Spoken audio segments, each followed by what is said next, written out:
ರಾಜಮ್ಮ ಮೆತ್ತಗ ಅಡ್ಡ ರಾಜಪ್ಪ ಒಂಚೂರು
ಸಮರುಂಟೆ ಮಲ್ಲರ ಮಲ್ಲ ಜಾಗನಾಯಕ ಮಲ್ಲ ಈ ಧೀರ ಜಗತ್ತಿಗೆ ಒಡೆಯ.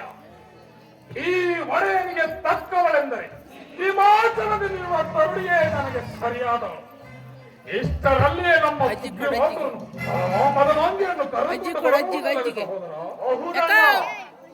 ಭೂಲೋಕದೊಡೆಯನಾದ ಅವಳು ಸತಿಯಾಗಲೇಬೇಕು. ಸಮಾಚಾರವೇನು ದೂತನೆ?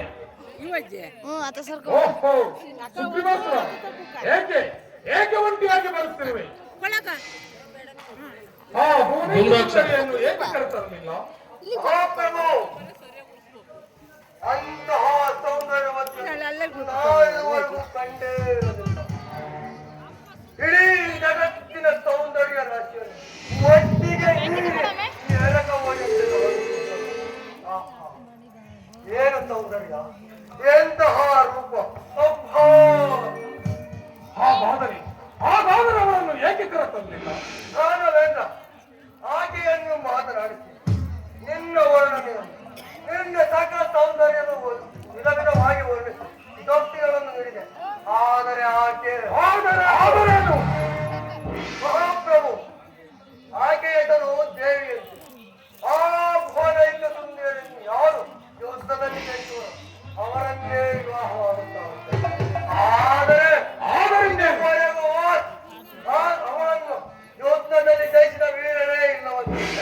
ಆದ್ದರಿಂದ ನೀವಿಬ್ಬರು ಹೋಗಿ ಆ ಸ್ತ್ರೀಯನ್ನು ಯುದ್ಧದಲ್ಲಿ ಜಯಿಸಿದರೆ ನಿಮ್ಮ ಕೈಯಿರುತ್ತಾಳಂತೆ.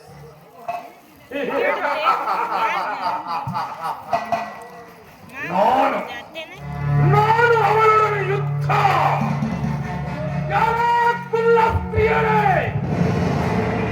ಅವಳಿಗೆ ಇಷ್ಟೊಂದು ಸೊಕ್ಕೆ ವಿಲಾಸಗಳನ್ನು ಹಿಡಿದು ವಿಮೂರ್ತಿಗಳನ್ನು ಪಡೆದು ಸಪ್ತ ಪಾತಾಳಗಳನ್ನು ಕಡಿದ ಈ ಸರ್ವೇಶ್ವರ ಕೇವಲ ಸ್ತ್ರೀಯೊಡನೆ ಯುದ್ಧ. ನನ್ನ ನಡಿಗೆಯ ನಡುಗುವಿಗೆ ಕೊಡಗು ತೆಗೆದುಕೊಳ್ಳುತ್ತಾಗಿ 14 ಲೋಕಗಳ ಭುಜಭುಜಿನೆಂದು ಅಸ್ತ್ರದ ಕಡಿಕಡಿಮೆ ಶಬ್ದ ಮಾಡುತ್ತದೆ. ಪುರಾಣಿಕ ಚಿಕ್ಕಟ್ಟು ಪಲಾಯನ ಮಾಡಿ ಇಡೀ ಜಗತ್ತನ್ನೇ ತತ್ತರಿಸಗೊಳಿಸಬಲ್ಲ ಈ ಧೀರ ಶುಂಭ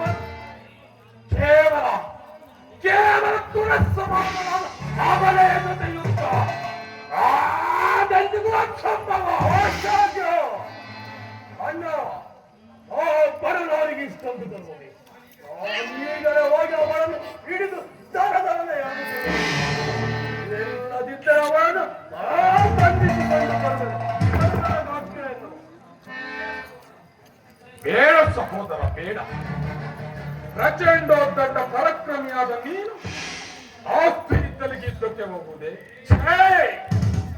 ಧೂಮ್ರಾಕ್ಷ ಏನಪ್ಪ ಧೂಮ್ರಾಕ್ಷ, ಆ ಪ್ರಭು ಕೂಡಲೇ ನೀನೀಗ ಹಿಮಾಚಲಕ್ಕೆ ಹೋಗಿ ಆ ನಾರಿಯನ್ನು ಹೇಳಿದುಕೊಂಡು ಬರಬೇಕು.